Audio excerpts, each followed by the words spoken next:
ఓం మహాగణాధిపతయే నమః. ఓం గురుభ్యో నమః. ఓం శ్రీమాత్రే నమః. పరమేశ్వర స్వరూపమైనటువంటి జ్యోతిష, వాస్తు మరియు ఇతర అనేకమైనటువంటి శాస్త్రములను మనకు అందించినటువంటి మహర్షులకి నమస్కారం. హయగ్రీవ హయగ్రీవ హయగ్రీవేతి యో వదేత్ తస్య నిస్సరతే వాణి జహ్నుకన్యా ప్రవాహవత్. అరుణాం కరుణాతరంగితాక్షీం ధృతపాశాంకుశపుష్పబాణచాపాం అనిమాదిభిరావృతాం మయూకైః అహమిత్యేవ విభావయే భవానీం. శ్రీమాత్రే నమః. ప్రేక్షకులకి ఆ లలితాంబిక అమ్మవారి యొక్క అనుగ్రహం పరిపూర్ణంగా కలగాలని మనస్ఫూర్తిగా కోరుకుంటూ మనం ఈరోజు చెప్పుకోబోయేటువంటి టాపిక్ ఏమిటి అని చెప్పి చూసుకున్నట్లయితే, మనము ఫిబ్రవరి మాసంలో ఏ లగ్నము వారికి, లగ్నం తెలియని వారు రాశి నుంచి చూసుకోండి, వారికి ఏ విషయాల్లో చాలా బాగుంది, ఏ విషయాల పట్ల కాస్త జాగ్రత్త వహించాలి, మరియు ఏ దేవత ఆరాధన చేసుకుంటే మంచిది అనేటువంటి విషయాలు చెప్తుంది నేనైనప్పటికీ కూడా చెప్పిస్తుంది సాక్షాత్ లలిత అమ్మవారిగా భావిస్తూ, అసలు ఈ గ్రహస్థితి ఎలా ఉంది ఈ నెల. మనకి వృషభ రాశిలో గురువు, మిథునంలో కుజుడు, అదేవిధంగా కన్యలో కేతువు, మీనంలో రాహువు, మన కుంభరాశిలో శని చంద్రులతో ఈ నెల ప్రారంభం అవుతుంది 1వ తేదీ నుంచి. మకర రాశిలో రవి బుధుల యొక్క సంచారం జరుగుతుంది. శుక్రుడు కూడా మనకి మీన రాశిలో ఉన్నాడు. అయితే ఈ యొక్క గ్రహస్థితి ఏదైతే ఉంటుందో, అంటే మకరం నుంచి కుంభం నుంచి మీనంలోకి ఈ ప్రయాణాలు అనేవి షష్టగ్రహ కూటమి కోసం వెళ్తుంటాయి ఈ గ్రహాలన్నీ కూడా. ఈ యొక్క గ్రహస్థితి ముఖ్యంగా ఏ లగ్నము వారికి ఎటువంటి మంచి ఫలితాలు ఇస్తుంది, ఏ జాగ్రత్తలు, ఏ దేవతారాధన అనేటువంటి మనం ఇప్పుడు తెలుసుకుందాం. కుంభలగ్నము, కుంభరాశి, కుంభం వారికి కనుక చూసుకున్నట్లయితే రాశిలో శని చంద్ర గ్రహాల యొక్క స్థితి ఉంటూ, మరియు బుధుడు రవి కూడా 13, 12, 13 తేదీల్లో మారుతున్నాడు. చంద్రుడు మాత్రం మారిపోతూ ఉంటాడు. 12 రాసులకి కూడా 2.5 రోజులుగా మారిపోతూ ఉంటాడు. ఎందుకంటే 24 గంటలకు ఒక నక్షత్రం మారిపోతూ ఉంటుంది కాబట్టి చంద్రుడు ఉండేటువంటి నక్షత్రం. ఇక్కడ ప్రధానంగా మీరు 1, 2 తేదీలు కొన్ని ఏదైనా ఈవెంట్స్కి అది అటెండ్ అయినప్పుడు కొన్ని ఎక్కువ ఎంజాయ్ చేసి ఇబ్బంది పడుతూ ఉంటారు. అటువంటి విషయాల పట్ల కాస్త జాగ్రత్తగా ఉండాలి. 3, 4, 5 తేదీలు మాత్రం ఫైనాన్షియల్ మ్యాటర్స్ విషయంలో చాలా జాగ్రత్తగా ఉండండి.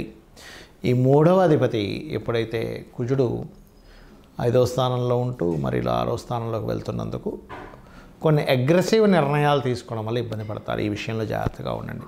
రైతులకి, రియల్ ఎస్టేట్ రంగాల వారికి, ఫ్యాషన్ రిలేటెడ్ రంగాల వారికి, స్కూల్స్ కాలేజెస్ నడిపేటువంటి వారికి, అందులో ముఖ్యంగా అందానికి సంబంధించిన ఫ్యాషన్ రిలేటెడ్ సంబంధించిన నేర్పించేటువంటి వారికి ఖచ్చితంగా ఇక్కడ లాభదాయకంగా ఉంటుంది. ఇంట్లో డెకరేటివ్, ఇంటీరియర్ డిజైనింగ్ ఇట్లాంటి వారికి. కాకపోతే కొన్ని ఆలోచనలు, తీవ్రమైన ఆలోచనలు, లేనట్లయితే కొంత స్ట్రెస్ఫుల్ ఆలోచనలు మిమ్మల్ని ఇబ్బంది పెడుతూ ఉంటాయి. ఈ విషయంలో కొంత జాగ్రత్తగా ఉండాలి. జీవిత భాగస్వామి మూలంగా, లేనట్లయితే పార్ట్నర్స్ మూలంగా కొంత స్ట్రెస్ అనేటువంటిది చూపిస్తుంది. అలాగే మరొక విషయం ఏంటంటే, ఇక్కడ ఈ యొక్క దశమ స్థానం ఏదైతే ఉందో, దశమాధిపతి ఎవరైతే ఉన్నారో కాస్త దశమాధిపతి పంచమ స్థానంలో ఉండడము, మరియు ఈ పంచమ స్థానంలో ఉన్నందుకు ప్రత్యేకంగా కొన్ని ఉద్యోగ సంబంధించిన విషయంలో కూడా తిరగడము, మార్పులు అనేటువంటివి కూడా చూపిస్తున్నాయి. అయితే ఇక్కడ పంచమ స్థానం అనేటువంటిది క్రియేటివ్ స్థానం కూడా చెప్తుంది. కాబట్టి క్రియేటివ్ రిలేటెడ్ ఫీల్డ్స్లో మీరు ఏదైనా సరే ఉద్యోగ అవకాశాలు కనుక వెతుక్కున్నట్లయితే ఖచ్చితంగా బాగుంటుంది. పూర్వీకుల ఆస్తులు, ముఖ్యంగా తాతగారు ఆస్తికి సంబంధించిన విషయంలో చిన్న మిస్అండర్స్టాండింగ్స్, లేనట్లయితే పంచుకునేటువంటి విషయాల్లో ఎప్పటి నుంచో ఆగినటువంటి విషయాలు ఇప్పుడు కాస్త డివైడ్ అవ్వడానికి చేసేటువంటి ప్రయత్నాలు ఆస్తి సంబంధించిన విషయంలో బలంగా చూపిస్తుంది. ఇక మీరు చేయవలసినటువంటి దేవత ఆరాధన ఏమిటి? ఎక్కువగా సుబ్రహ్మణ్యేశ్వర స్వామిని ఆరాధన చేయండి. అప్పుడు మీకు ఆలోచన విషయంలో తొందరపాటు పడేదో ఈ డెసిషన్ తీసేసుకున్నామనేటువంటిది ఉండదు. అది ఒకవేళ మీరు ఇమీడియట్ యాక్షన్ తీసుకున్నా అది ఇబ్బంది పడకుండా ఉంటుంది. సహజంగా మీరు ఏంటంటే ఎక్కువ విష్ణు ఆరాధన చేయాలి. కుంభలగ్నం వారు కుజుడు వచ్చి చేరాడు కాబట్టి నరసింహస్వామి ఆరాధన, లేనట్లయితే వారాహి అమ్మవారి అష్టోత్తరము, సుబ్రహ్మణ్యేశ్వర స్వామి ఆరాధన, ఇవి చాలా చక్కటి ఫలితాలు ఇస్తుంది. దీంతోపాటు కుజకేతు గ్రహాల దగ్గర దీపారాధన, గోవులకి క్యారెట్లు, బెల్లము తినిపించండి, అన్ని విధాలు బాగుంటుంది. చాలామందికి ఎన్నో రెమెడీస్ చేస్తుంటారు. ఏ రెమెడీస్ చేస్తున్నా సరే అది ముందుకి కదిలినట్టే కదిలి ఆగిపోతూ ఉంటుంది. అది ఎందుకు అనేది అర్థం కాదు. దానికి కారణం మనం చూడండి, ఒక తలనొప్పి ఉంది మనకి, తలనొప్పికి సంబంధించినటువంటి ఔషధం టాబ్లెట్ వేసుకుంటేనే మనకు తగ్గుతుంది. కడుపు నొప్పికి ఒకటి, తలనొప్పికి ఒకటి, లేనట్లయితే అజీర్ణ వ్యాధి అయితే ఒకటి, జ్వరానికి అయితే ఒకటి, ఇంకో దానికి మనకి వైటమిన్స్ సంబంధించినవి ఎలా అయితే వేరువేరుగా ఉంటాయో, మొట్టమొదటిగా మనకున్న సమస్యని తీర్చడానికి ఏ గ్రహానికి చేసుకోవాలి, ఏ దేవతారాధన చేసుకోవాలని ముఖ్యంగా తెలుసుకోవాలి. మీరు ఇక్కడ పూజ చేసుకోవాలనగానే ఏదో లక్షలు వేలు ఖర్చు పెట్టేసి పెద్దగా చేస్తేనే భగవంతుడు అనుగ్రహిస్తాడు అనుకోవడం పూర్తిగా తప్పు. గుర్తుపెట్టుకోవాలి. మీరు ఇంట్లో చిన్నగా ఒక చిన్న గణపతి బొమ్మ పెట్టుకున్న, అమ్మవారిది ఏదైనా చిన్నది మీరు ఒక పటం పెట్టుకొని కూడా మీరు గనక భక్తి శ్రద్ధలతో ఎటువంటి ఫలాపేక్షరహితంగా, అంటే ఎటువంటి ఫలము ఆశించకుండా గనక భగవంతుడికి మీరు గనక చేయగలిగితే దానికి మించినటువంటిది మరొకటి లేదు. గుర్తుపెట్టుకోండి. అయితే ఇక్కడ ఒక్కొక్కరికి ఒక్కో సమస్య ఉంటుంది.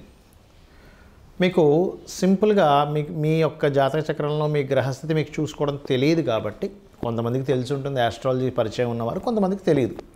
తెలిసిన వారు అదృష్టవంతులు, ఎందుకంటే వారు చూసుకొని చక్కగా వారు ఆ చిన్న చిన్న రెమెడీస్తో బయటపడగలుగుతుంటారు. తెలియని వాళ్ళకి ఏమిటి అంటే, మీ జన్మజాతకంలో ఉదాహరణకి శని పాడయ్యాడు, లేదా ఉద్యోగ సంబంధించిన విషయంలో ఎక్కువ ఇబ్బంది పడుతున్నారు అనుకోండి, చక్కగా ఏం లేదు, లలిత అమ్మవారికి పటం పెట్టుకొని ఓం శ్రీమాత శ్రీ మహారాజ్ని శ్రీమత్సింహాసనేశ్వరి నమః అనుకుంటూ కుంకుమతో ఇలాగ వేయడం, పూజ చేయండి.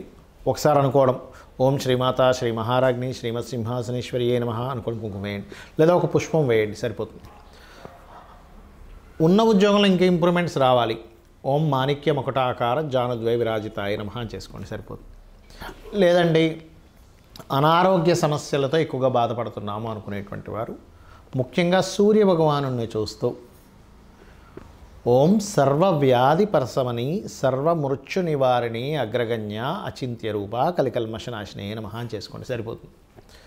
పేరు ప్రఖ్యాతలు రావాలి, సూర్య భగవాన్నే చూస్తూ ఓం భానుమండల మధ్యస్థ భైరవీ భగమాలినే నమః. అయితే మీరు చేసేటప్పుడు సూర్యుల్లో అమ్మవారు ఉంది అనేటువంటి భావనతో చేయండి. ఇంట్లో పూజ చేసేటప్పుడు అక్కడ ఏదో పటం ఉందని కాదు, సాక్షాత్ అమ్మవారు అక్కడ ఉంది, ఆ అమ్మవారికి నేను చేస్తున్నాను అనేటువంటి భావనతో చేయండి, ఖచ్చితంగా ఫలితం వస్తుంది. ఏమీ ఆశించకుండా మీరు చేయండి, ఆటోమేటిక్గా ఫలితం వచ్చేస్తుంది.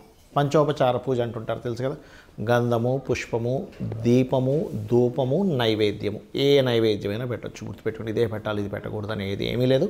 మీ భక్తి శ్రద్ధలతో శ్రీకృష్ణ పరమాత్మ చెప్పాడు ఏంటి, మీరు ఫలాపేక్షరహితంగా ఫలమైనను, పుష్పమైనను, పత్రమైనను, ఉదకమైనను మీరు ఏది సమర్పించినా కూడా నేను ప్రీతితో స్వీకరిస్తున్నాను అన్నాడు ఆయన. కాబట్టి అలా పెట్టండి, ఖచ్చితంగా తీసుకుంటాడు స్వామి. మరి అదేవిధంగా మరి కొంతమందికి వివాహం అవ్వదు, అలాంటి వారు తెల్లటి పుష్పాలు, ఎర్రటి పుష్పాలు తీసుకొని అమ్మవారి ఫోటో దగ్గర, లేకపోతే యంత్రం ఉంటే యంత్రం దగ్గర చక్కగా మీరు యంత్ర సంబంధించిన కూడా కొన్ని చెప్తాను మీకు తర్వాత వీడియోలో.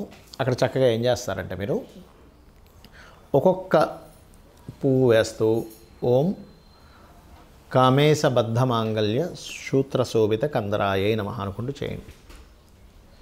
లేదండి మా దగ్గర పుష్పాలు దొరకట్లేదు, లేకపోతే అంత పొద్దున్నే లేదు అంటే అక్షింతలు వేసుకుంటూ కూడా చేయవచ్చు, అందులో ఎటువంటి సందేహం లేదు. మరి అదేవిధంగా వివాహ జీవితం బాగాలేదు, అలాంటి వారు చక్కగా మీరు ఓం శివకామేశ్వరాంకస్త శివా స్వాధీన వల్లభాయే నమః చేసుకోండి. లేదంటే బిజినెస్లో మేము రాణించలేకపోతున్నాము, అటువంటి వారు ఓం ఇంద్రగోప పరిక్షిప్త స్మరతూనా భజంగికాయై నమః. ఫైనాన్షియల్ గ్రోత్ రావాలి, ఓం సంపత్కరీ సమారూఢ సింధుర వ్రజ సేవితాయే నమః. ఆ రకంగా మీరు ఎంత చేసుకుంటూ ఉంటే అంత చక్కటి ఫలితాలు మీకు రావడం జరుగుతుంది.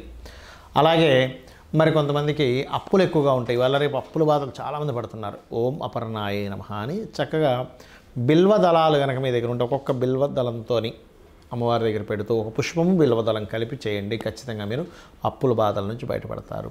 అయితే ఇక్కడ ఏంటంటే చాలామంది ఈ గోచార ఫలితాలు అనేటువంటివి కొంత పర్సెంట్ పనిచేస్తుంది, కానీ మీ జన్మజాతకంలో ఉండేటువంటి గ్రహాల యొక్క స్థితి ఎలా ఉంది అనేటువంటి చాలా ముఖ్యమైనటువంటి అంశం. గ్రహస్థితి బాగుందనుకోండి, ఆటోమేటిక్గా మీకు గోచారంలో ఏ గ్రహం ఎక్కడికి వచ్చినా సరే మీరేమి చింతించాల్సిన అవసరం ఉండదు, గుర్తుపెట్టుకోండి. కాబట్టి గ్రహస్థితి మీ జన్మజాతకంలో ఏ దశ నడుస్తుంది, ఏ అంతర్దశ నడుస్తుంది, ఏ యోగం ఉంది చాలా ఇంపార్టెంట్. అంతేగాని ఏలినాటి శని వచ్చేసిందని భయపడిపోవడం, అమ్మో కాలసర్పదోషం ఉందని భయపడిపోవడం ఇవేమీ అక్కర్లేదు. ఇంకా అన్నిటికంటే ముఖ్యంగా చెప్తాను, మీకు ఏ గ్రహస్థితి ఉన్నా ఎలా ఉన్నా అమ్మవారిని నమ్ముకొని అమ్మ నువ్వు ఉన్నావు నాకు చాలా ధైర్యం, నా పని నేను ధర్మంగా చేసుకుంటూ వెళ్తూ ఉన్నాను అనుకునేటువంటి వారికి అమ్మవారి రక్ష 100% ఉంటుంది. ఏమీ భయపడాల్సిన పని లేదు. శ్రీమాత్రే నమః.